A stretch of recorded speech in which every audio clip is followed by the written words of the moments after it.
Hey guys, this is Dr. Ron Madden. As you can tell, the bell tolls, and that means that it's catapult time. So, we'll show you what we're building. CJ Nerf wanted to see the cutlass pistol. So, as you can see, we've got our little army guys downrange, and this is way closer than it should be, but now, so we're going to try to build one of these today.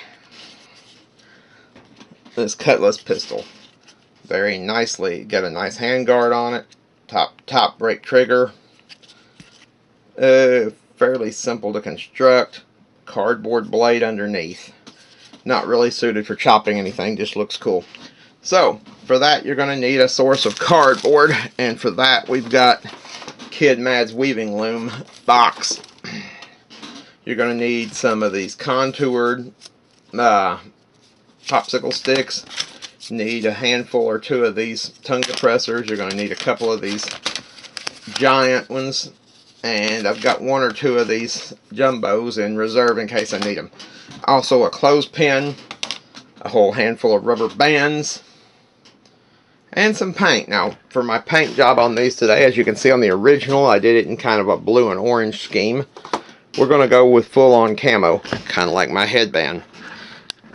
This is going to be for the blade. That is pearl white metallic. I'm going to have yellow, brown, marsh green, and spiced berry to make a sort of a woodland camo for this.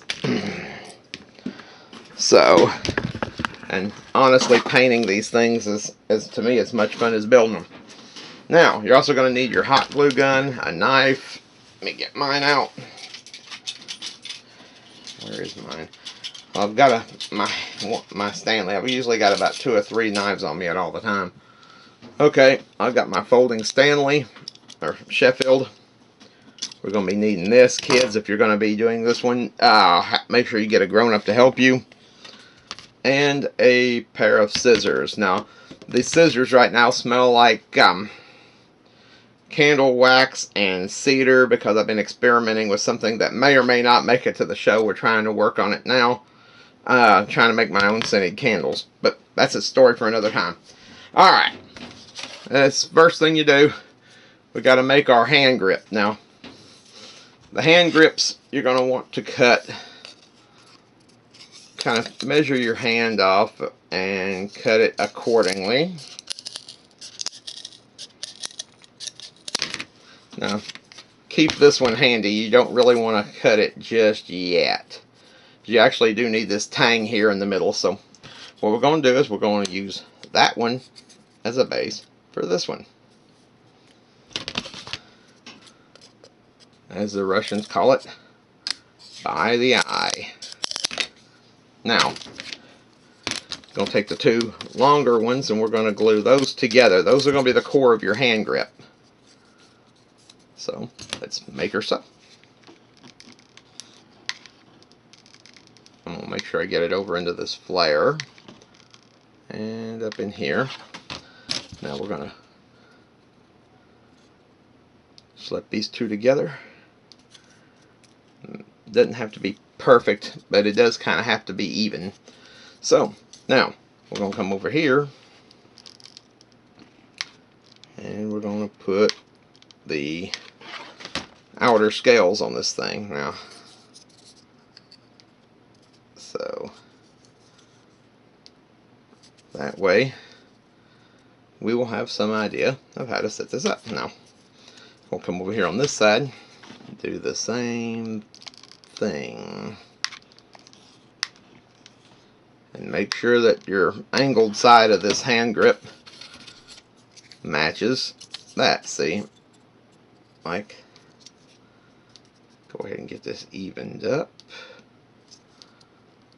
And see, that one slid a little bit, but there you are. There's your hand grip. Now, that's where we're going to start. See, that matches up to this piece right here. Now, that's sort of a tang like we have on a sword. Now, next thing, let's grab our big stick. And this is going to be the receiver. Now, let's see how close I got it. as it can be. You can get a little bit of a leeway on this. Like I said, nothing's going to be absolutely perfect. I just got to find an angle to cut this without aiming the scissors at myself. And there we are. Now what we're going to do now is we got sharp points and kids don't mix. So there we go. Now that's going to glue in place here. So we're going to go ahead and do that. Now, you would think right off the bat that we would glue the other side on, but not quite yet. I have to assemble another part of this thing before we can put that outer frame back on. What we got to do now is we're going to have to get into these tongue depressors, because you're kind of assembling this from one side across. Let me get this where you can see what I'm doing. There we go. Alright, so what you're going to do now is you're going to take one of the tongue depressors, and she's going to glue into place right in here, up across the top like so. Now you're going to take your second tongue depressor, and it's going to glue in place right up here, and that's going to be your barrel. And hopefully my batteries won't go dead while I'm working on this. So now you take your third one, and she's going to glue in right in here, like so. Now we can put your outer side back on this thing. See? So let's do that.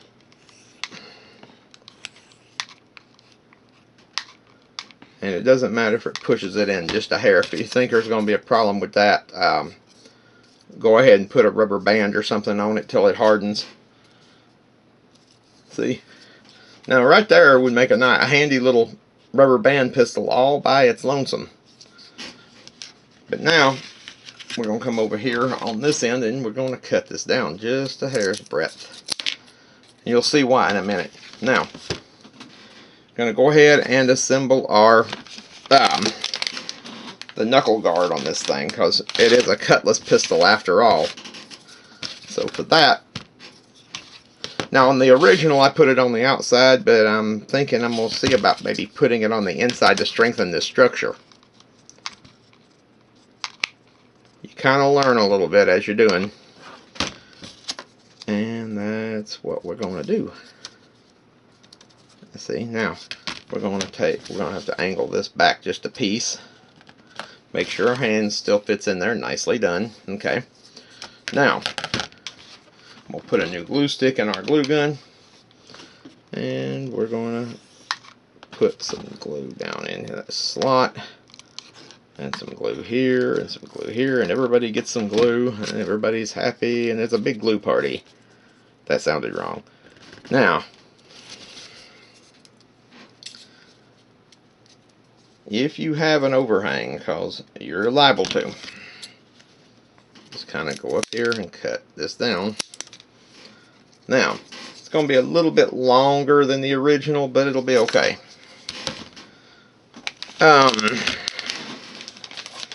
We're going to check our hand grip again and make sure that this is not going to interfere with it. So what we're going to do is we're going to cut this one at a bias. And we're going to see if this is long enough to cover it up now. Let's see. Yep, that'll do it. So what we're going to do is we're going to attach it like so. I'm going to cut these little points off of them. There we go. There we go. Like I said, sharp points and kids don't mix. Now, I'm going to come over here. I'll glue these two together. See, now you got a nice hand grip. And come over here and do the same thing. And attach them. See?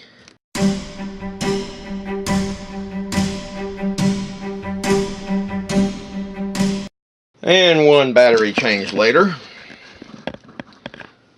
As you can see, this is kind of sticking up. So what I'm going to do now is we're going to take another one of these popsicle sticks and I'm going to glue it in as sort of a scale to kind of shim this in. So what we're going to do is we're going to come over here and cut this down and see exactly how to do this here. Yeah. Alright. So I was going to glue this into place, but that's going to prove to be a bit problematic. So I'm going to pop this dude off here for right now.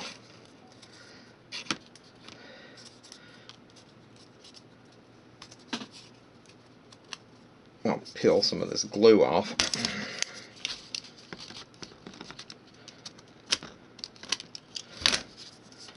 And we're going to glue ourselves a reinforcing strut on this knuckle guard right up here. So it's going to take 3 of these, not 2.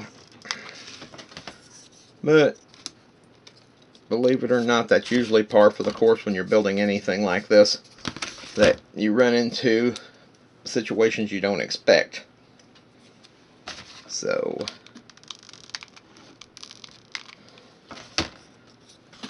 and this is one of them. There we go. So now you can see that makes a pretty neat looking gun all by its lonesome. But there's more. Next thing we're going to do now, I used a contoured stick like this one because it was handy. On that one, I'm going to use a straight up tongue depressor, a big tongue depressor type thing this time. And we're going to glue it. It glues in place. Top side here. Now let me get this arm straightened up so I can get this thing where you can see what I'm doing, because it's easier to work up like this now than it is down like I had it.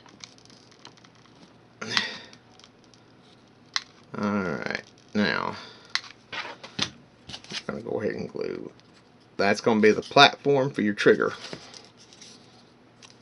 And our trigger is going to be right here. Now you can check your comfort level. See, I want mine right there so that I can reach it without having to reach my arm way up, my hand way up over. So now what everybody's been waiting for, the blade. This business end here. So it's going to be a thinner cardboard than what I used on the first one because it's what I got on hand. So now remember, you could design this any number of ways. You could put a straight out spike on it, this sort of a flared sort of cutlass like I did, put a katana edge on it. Sky's the limit. So what I'm going to do is I'm going to cut down. I'm going to go ahead and just cut this out as a square, kind of a billet. And we'll fabricate our bayonet out of that. There we go. That's going to be our blade. Put this down here because we can still use more of that cardboard.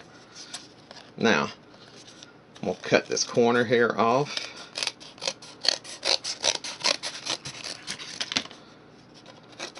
And there you go. Now, that will glue right up underneath like that. And we'll put it out just a hair. So you kind of get this little jabbing edge right there. Now, let's turn our gun upside down. And very carefully apply glue to the back side, to the underside of your gun barrel. And assemble. Now you notice I didn't cut a notch on this one. With the way that's set up, it's probably not really going to be necessary. But one thing it would be necessary, I suspect. And I'm going to go ahead and do that on this one because this cardboard's a little thinner and what all. I'm going to cut a piece down here. These two pieces here. And I'm going to glue them half on this cardboard side, like so, and half on the wood side. Now what that's for is a reinforcing strut to keep your arm, to keep your blade in place. Now, you really don't need that much on this side, but for the sake of keeping it symmetrical, because your blade will be slightly off center, as you can see. But there you are. Now for the paint job on this, I'm gonna go ahead and unplug my glue gun, and we gotta do one more thing, what I always call proofing, and that's what we're about to do now. Got our rubber toy soldier guy over here in his blue uniform, and we're gonna load her up and see how it fires. There you go. She's loaded in the raw though, so it's in the bright right now. So, well, it fires. Apparently my aim's not particularly great this morning, but we'll try it again. And as you can see, it loads from the top and just up over the front like that right there. So it should look like that when it's loaded. And that was a close range and with a bigger band. Now, we're going to paint this. So the first thing we're going to do, and as you can see on the original, like I said, I painted it blue and orange. We're going to go with a different color scheme on this one. I'm going to start with marsh green all over the frame. Kind of a sort of an OD olive drab. Now, let me go ahead and move my thing here. Then we'll go ahead and coat this. And you've already seen me paint these, so I'll be back with you in a few.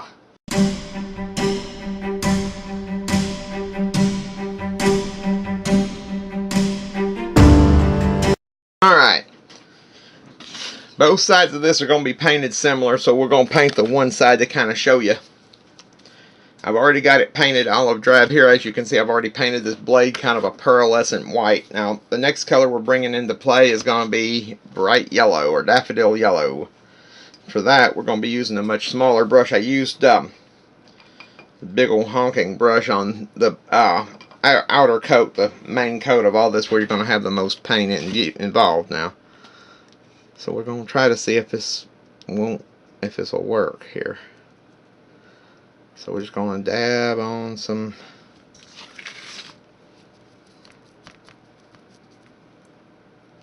we're just going to dab a little bit of this here, just kind of a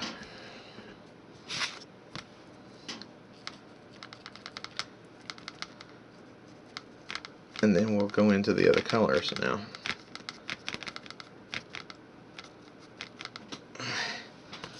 Right now it looks like the thing was built by John Deere.